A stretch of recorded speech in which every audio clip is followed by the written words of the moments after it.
Are you aware that Vocational High School is one of Newark schools in the greatest need of repairs? No, I'm not, but you made me aware of it now. Alright. Has the Newark Public School District or Vocational High School provided you with the information pertaining to the high school's need to fix the water leaks and the fire alarm? No, they did not. Why not? Honestly, I have no idea. The administration here is so, kind of off. So they don't really inform us about many things until the end, when the thing it just hit though, So why you don't go to them and ask them or tell them? We ask, or we do make suggestions, but it's it goes through one and not the other. Okay. Can you tell us about any experiences with the leaks and the fire drills? Right there when you walk in, close to the between the culinary and band, they have, when it rains, they have put a garbage can right there so that way the water drips and stuff like that. During when it rained and stuff in classrooms, my chemistry class one day got flooded because it rained and it came through the ceiling, so we couldn't stay in there. It gets bad sometimes. So where did you have class that? We had class in another classroom down the hall. Okay. How do you feel about the students and employee safety at Vocational High School? I believe our safety is okay sometimes, but as far as the maintenance problem, no, I don't think it's really. Why not?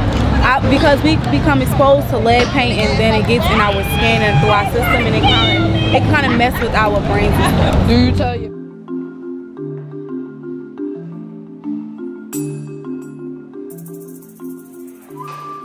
How did you find out? Because I hear the teachers talk about it all the time. And what do you hear? About the leaks, the moles, everything. The floor breakage, the ceilings falling, everything. But if you ask me, I think that it's more the district who should be really concerned and telling us, but we can't fix nothing unless the district help us. We need the district help. So you don't complain to your principal and then we do, but what else? What much can they do if the district not giving them nothing? They don't have nothing to help repair it. Do you have any of students or staff that experience health issues caused by the leaks and the fire alarm?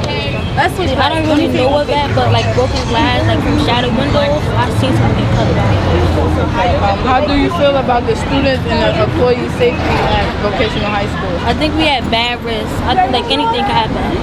Why do you say that? We got kids with asthma, ADHD here, and that could affect them in some type of way. Do you believe that it's possible for students to receive a high quality education in this type of learning environment? I don't think so. I think no one's able to learn if you got to worry about what's going to flood, what's going to fall on you. So it should be fixed up. Okay.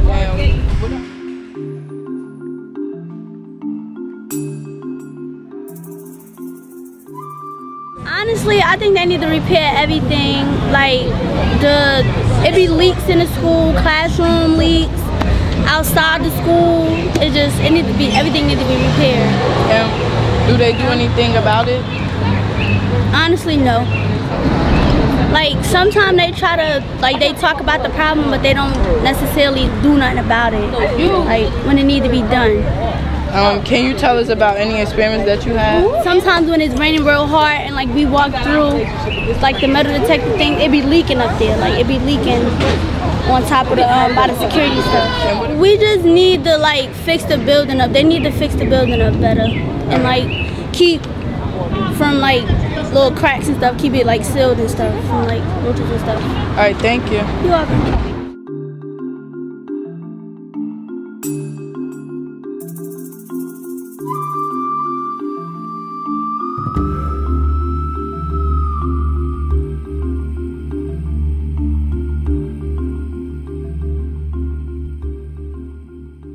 Well, they haven't gone into any detail. I know they've done some renovations. It's an older building built in 1981, and my mom went there starting in 1923, so we're going back a long ways, and they really haven't done a real lot to improve the building since then, other than the necessities.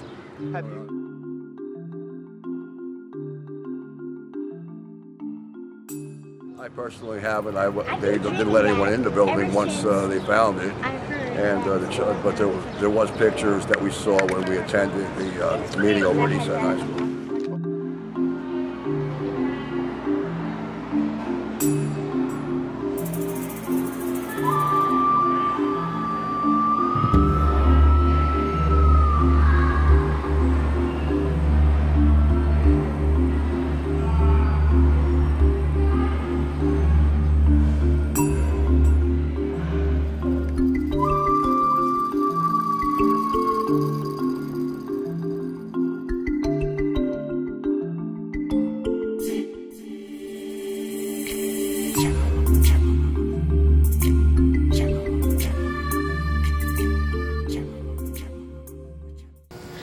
everybody, welcome to YMS Live. I'm Brianna Hall. We're here with Miss Maria. Hi, Miss Maria. Hey, how are you? Recently, we've been figuring out that it's a lot of school closing. So, in your opinion, why do you think schools are being closed down? Well, in Newark, the state is actually in charge of repairing and building new schools. And over the last 2 years, the governor put a hold on repairs and new construction. And so a lot of the schools that were in need of repair, that didn't happen. And now we have schools that are being shut down. Okay, how is the funding for Newark expand? Like, how do they fund schools in Newark? Well, the way that they fund school repairs and new construction in Newark is that Newark is part of it's an SDA district, a School Development Authority district. And basically the state has a pool of money. The state actually has $4 billion that's been allocated for new school construction and repairs. And so the state decides what repairs are going to happen in the 31 ABBA districts or SDA districts. Newark is one of them. So there's not a specific amount of money. The state's actually deciding of all these districts which ones are going to get repairs and new construction. Okay, so the state distributes the money. So they think about which schools gets the most money. Why don't they just try to fix all Newark public schools? Because all Newark public schools need help. That's a great question. And part of the problem is that they're not just thinking about Newark public schools, they're thinking about schools across the state, and they're looking at how to spend the money. And instead of thinking about how they can fix all of the schools, they're thinking about how they can save money. And that's really a problem. How can money start getting put in the schools so we can actually see the change? I mean, the school funding should be there now. They should take that money that they have and they should start repairing schools immediately. And the reason that they're not doing that is they're taking their time evaluating what schools should be repaired and what schools shouldn't. What they should really be doing is just putting that money into the school repairs, because all of these schools need repairs. We can't be pitting one repair against another. They're all things that need to be done.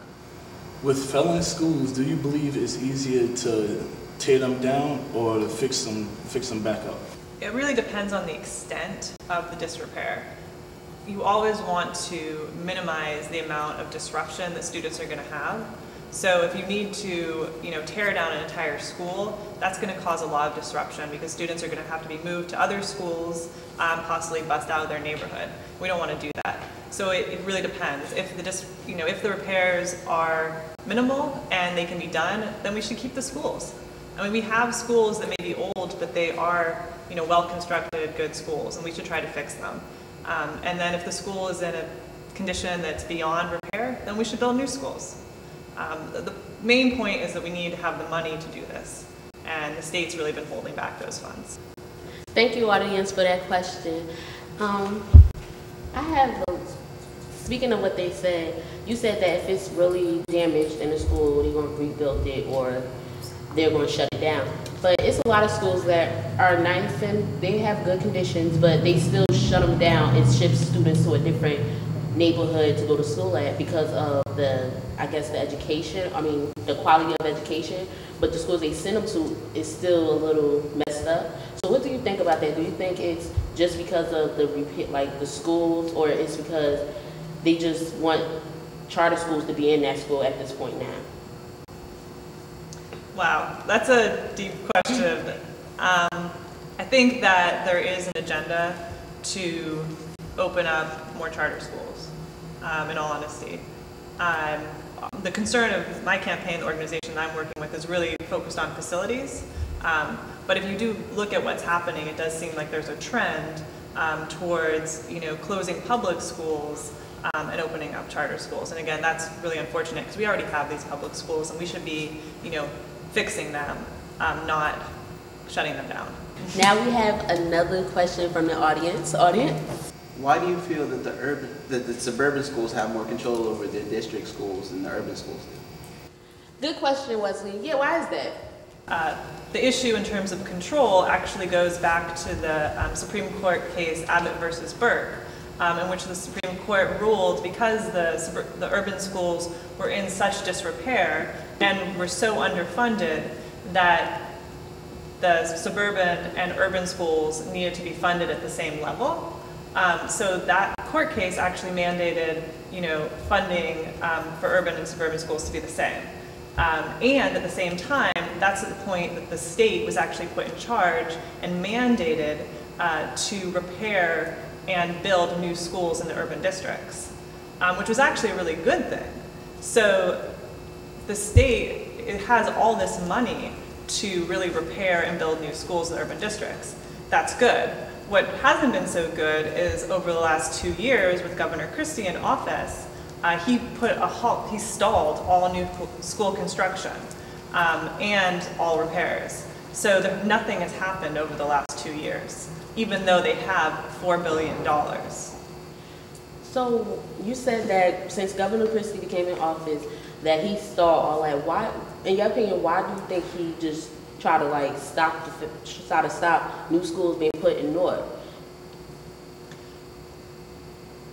Well, I mean, it wasn't Newark focused, but the reason he stalled new construction is because he wanted to change the program and the way that they decided new schools would be built.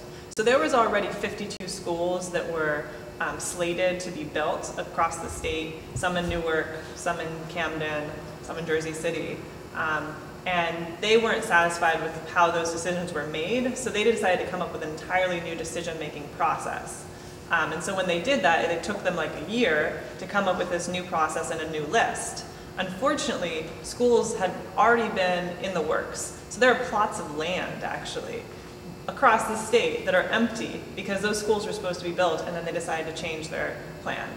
And so now there's another list of 102 schools now that are supposed to be built, but they still haven't actually got to the construction piece.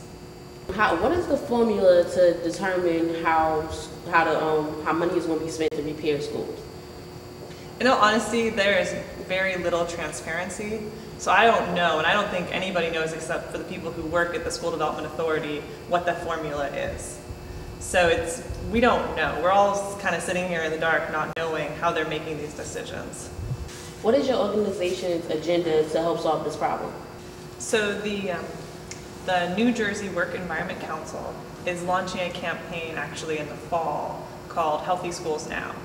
And this campaign is all about raising awareness and putting pressure on the state to release the money to fund and build and repair new schools in Newark and the other SDA districts. But we're also looking to, the agenda for the campaign is broader than that. So we want to unite the urban and suburban schools that are in disrepair. So there's also a few measures around indoor air quality and safe temperatures that are problems across the state that would unite all of the districts. Because I'm sure you've been in a classroom where it's 95 degrees, you can't learn. It was hot. Seriously. Yeah. And that's something that's happening everywhere. So there's like a piece of legislation that's really basic that just says, school temperatures need to be between 68 and I think it's like 72 or maybe higher than that, but basic. And the school should have a plan, so if it goes beyond those temperatures, they need to have a plan to evacuate students or what to do. Yeah, they keep us in there burning up. They don't care if it's 100 degrees or nothing. They'll have us in there trying to learn. But I think we have a question from our audience.